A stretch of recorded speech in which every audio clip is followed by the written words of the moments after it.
I started this channel because I just wanted to create something. Also, I wanted to answer one specific question. Why do we suffer? I'm talking about things like anxiety and depression and all those negative thoughts that just never end.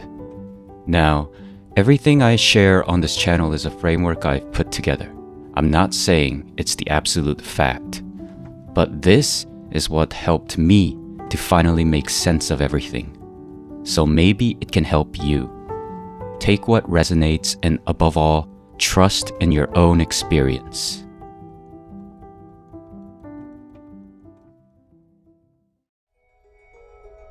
I know there's often a wall between evolution and religion. Personally, I've never really belonged to either. And like with many things in my life, I've always stood a bit on the outside looking in, and that gave me a unique vantage point. When you look deeply enough at evolution, psychology, and ancient mythology, you begin to see beyond the surface. And you can see they are not separate. They are connected.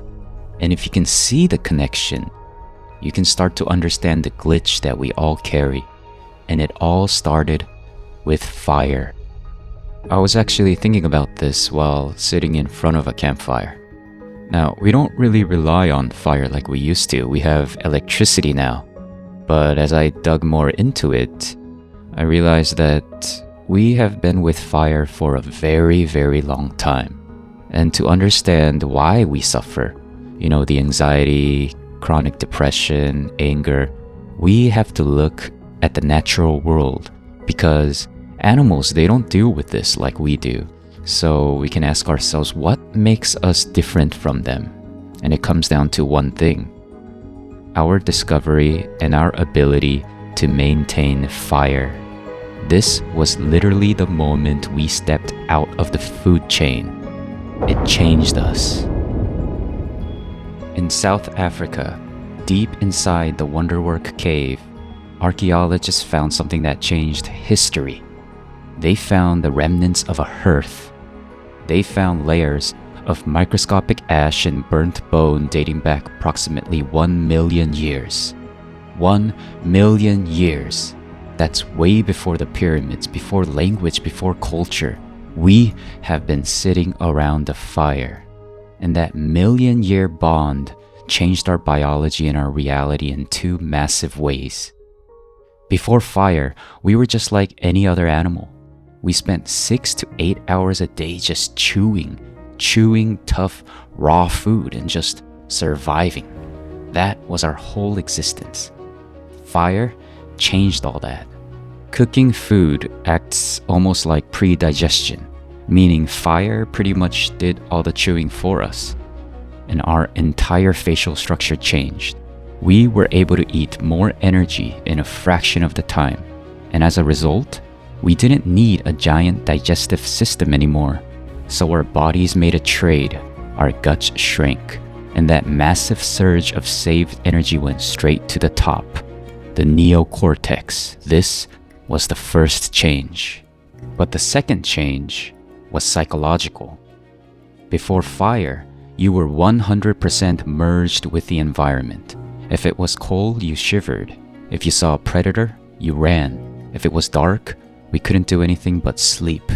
You lived in the eternal now, the present moment. Every other animal still lives there, but not with fire.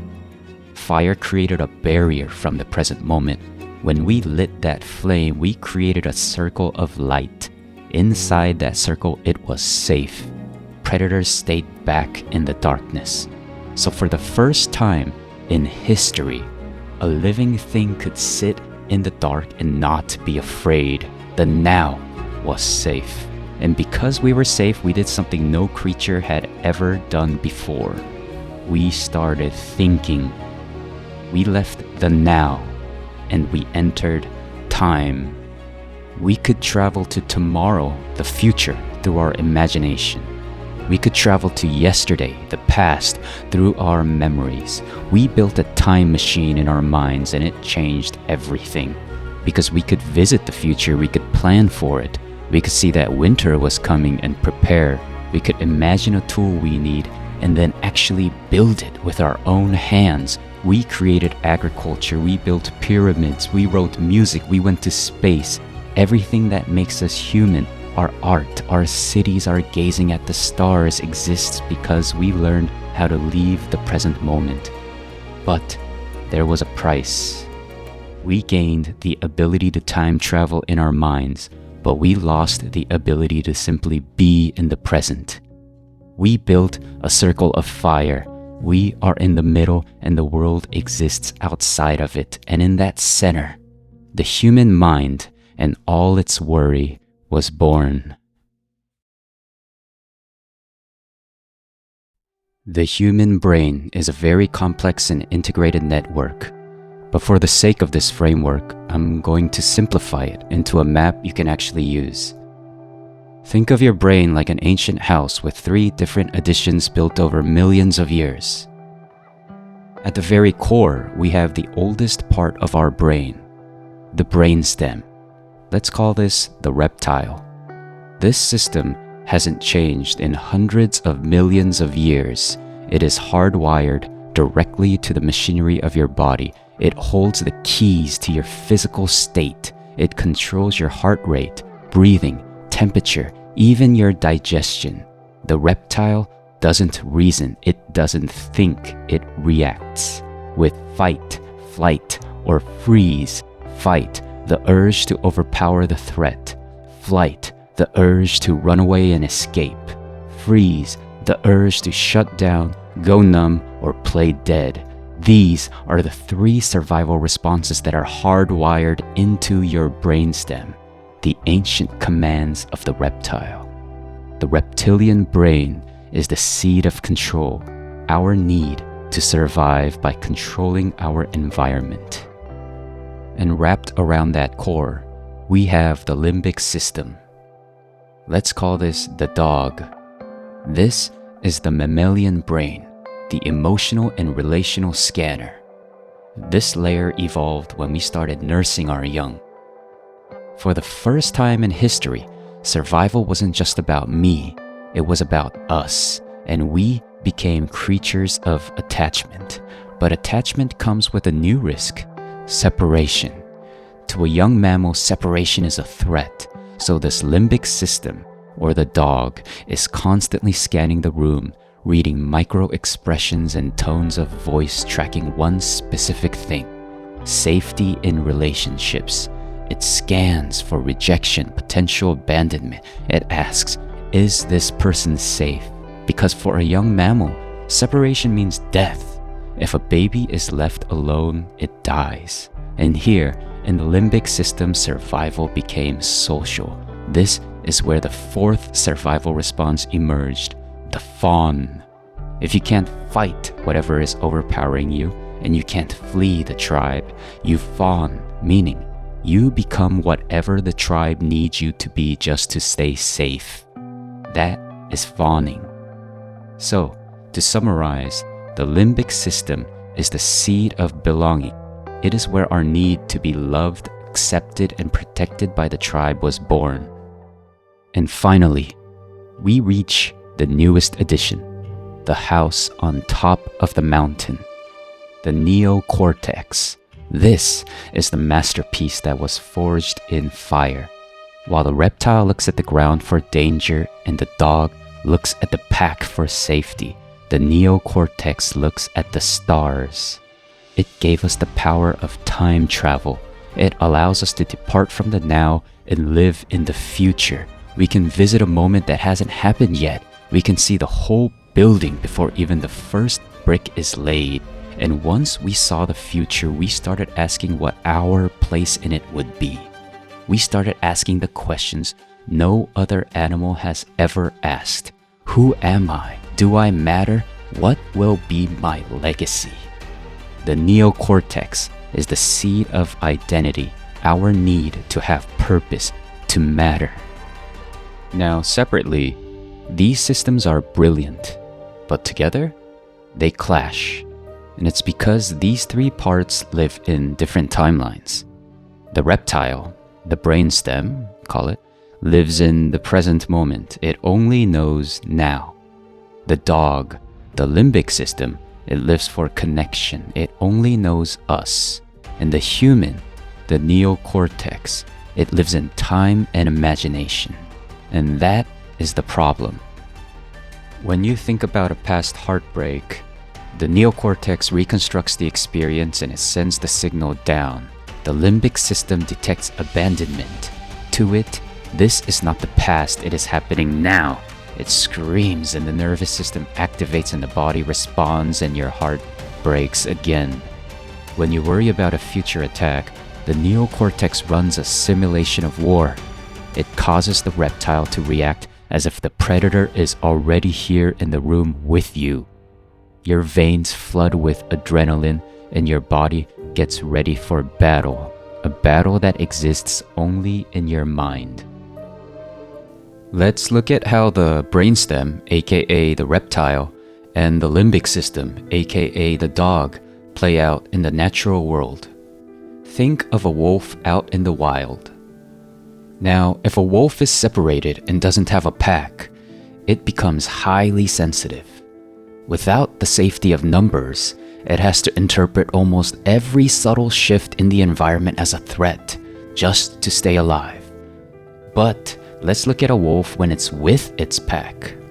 When a larger predator is near, the wolf's brainstem, aka the reptile, detects the scent of danger. Immediately, the brainstem sends a survival signal through the autonomic nervous system. The brain floods the bloodstream with adrenaline, and within milliseconds, the animal's entire physical architecture changes. The heart rate spikes to pump oxygen, breathing becomes rapid and shallow, blood leaves the digestive system and rushes straight into the muscles, causing it to tense up, preparing for explosive action. The pupils dilate, and vision narrows into a tunnel locking directly onto the target. And what does the wolf do? It retreats to the pack. That is the limbic system, the dog at work. The nervous system says, find the others. We survive together. But here is what makes the animal brain so different from ours. The moment the threat passes, the signal stops and the adrenaline recedes. The blood returns to the organs, the wolf takes a deep breath and rests. It is entirely back in the present moment. It doesn't lie awake in the den that night, replaying its mistakes or wondering if the rest of the pack is judging it. It doesn't have the capacity to think, am I contributing enough to the pack? Will the alpha kick me out next winter? Now, flip the mirror. Let's look at us. The human brain is carrying the exact same ancient hardware, but our neocortex is operating on a completely different level. Imagine you walk into a crowded room, a party, let's say. Logically, you are perfectly safe. There's no physical threat. Everyone's just holding drinks and having a good time. But as you walk in, the neocortex turns the time machine on. It's not just scanning the room, it's scanning the past. It's digging into old archives and pulling up every rejection, every awkward silence, every time you felt small, and it takes that old data and it writes a script for the immediate future. It creates a story and it whispers to you, what are you wearing? They are judging you. You don't belong here. And the reptile and the dog, they believe the story.